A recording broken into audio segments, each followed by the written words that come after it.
we have Rose.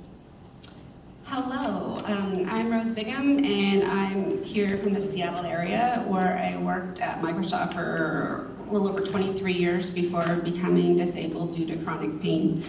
Full disclosure, I'm a member of the Alliance for the Treatment of Intractable Pain, which is a advocacy group that has no money of any kind except no donations. We are self-funded and therefore broke, always. And I am brought to you today by the wonders of prednisone. So that's how I managed to get here from Seattle. Prior to my disability, I had something like 7 major surgeries over many years. And each time I was prescribed opioid medications for post-op pain relief, and they worked. I recovered, I stopped taking the pain meds when my pain decreased, just like 99% of people routinely do. In 2006, I suddenly experienced crippling low back pain, which failed to respond to treatment of any kind, and eventually led to diagnoses of ankylosing spondylitis, fibromyalgia, and Crohn's disease. Up until then, I had been pretty athletic. I was a college scholarship athlete. I like tennis morning, did triathlons, did kickboxing, lifted weights, whitewater rafting, hiking, camping. In Seattle, we do everything outdoors.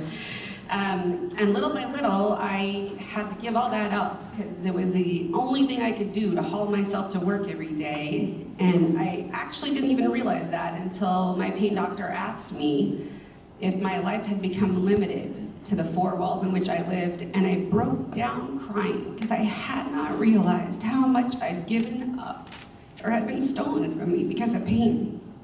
I began long-term opioid therapy back around 2006, 2007, which allowed me to keep working at my very high-pressure career that I loved for another 7 years. And I remain on opioids to this day. In 2013, the severity of my symptoms led me to be declared fully disabled by the Social Security Administration, and I agreed. In addition to constant severe pain, I routinely experience flares of worse pain and inflammation in all of my major joints, depending on the day, as well as extreme fatigue, like when your body is constantly battling inflammation. It's exhausting, and that leads to some cognitive deficits, memory, attention, focus, losing words, and it's severely lifestyle limiting. I take prescription NSAIDs, muscle relaxants, incredibly expensive biologic injectables to suppress my immune system, and long-term opioids. I've tried and failed SSRIs, SNRIs, other NSAIDs, other biologics, and to be clear, I am not depressed. I'm in pain.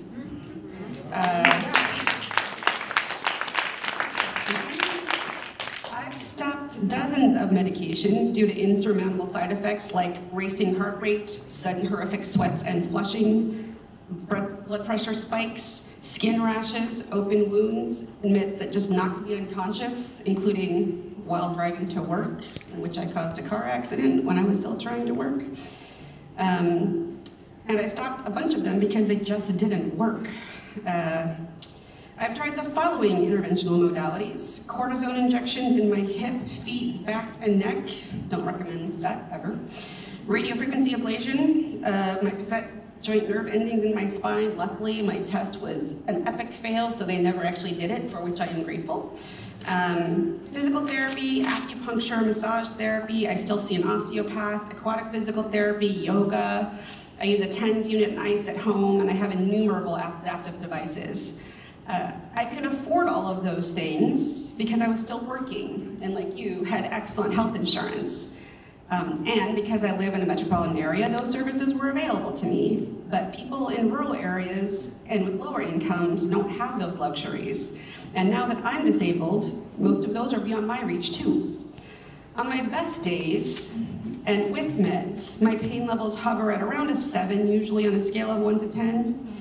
On bad days, I can barely move. My condition is progressive. There's no cure. It's only going to get worse. My biggest nightmare used to be that I'd be in a car accident or suffer some sort of injury, and a paramedic would strap me on a backboard and shatter my spine. That was my worst nightmare. Now I wear a medic ID bracelet with all kinds of information on it. My new worst nightmare is being admitted to the hospital, being in agony, and being denied pain relief. Which is happening all over this country today. Despite all that modern medicine has to offer, my pain is not well managed.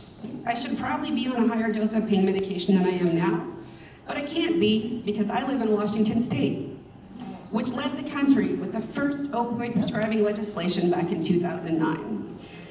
The atmosphere in Washington State is such that most doctors won't prescribe pain medication to anyone. If you can find a pain specialist, you might be okay, but no primary care and no specialist will prescribe. It's so bad that Human Rights Watch in New York has led an investigation into the inhumane treatment of chronic pain patients in this country with a special focus on Washington State because it's that bad. It's medical torture. I'm here representing the 250,000 people in my state and the roughly 10.5 million people in America who suffer from incurable chronic pain severe enough to need medication. The 2016 CDC mandates, which is what they quickly became for our veterans and most of the states, have done irreparable harm to the millions of people in incurable pain.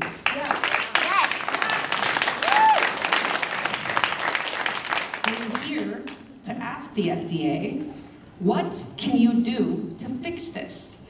Less than 1% of people ever develop an opioid addiction from prescriptions, and the first opiate people misuse today is heroin, not prescriptions. Yet the 99% of us who have never misused a medication ever are forced to suffer and are treated like criminals by our providers and the healthcare system. I think all of us, forced to choose between getting your pain managed, if you're lucky, and anything else which might bother you, like anxiety or depression, because God help you, you can't take opioids ever, and you certainly can't take them with a benzo, even though they have been prescribed conjointly for decades. When I want to talk about barriers to care, the biggest barrier to pain care is a lack of providers who are brave enough to prescribe.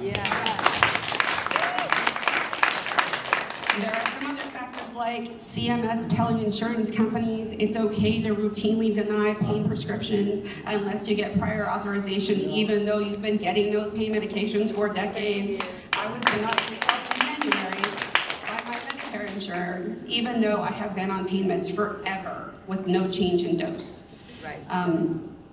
FDA, we are begging you, correct the CDC's egregious mistakes and tell the country the truth about prescription opioids. They are safe and effective for 99% of us, even for long-term use. Thank you.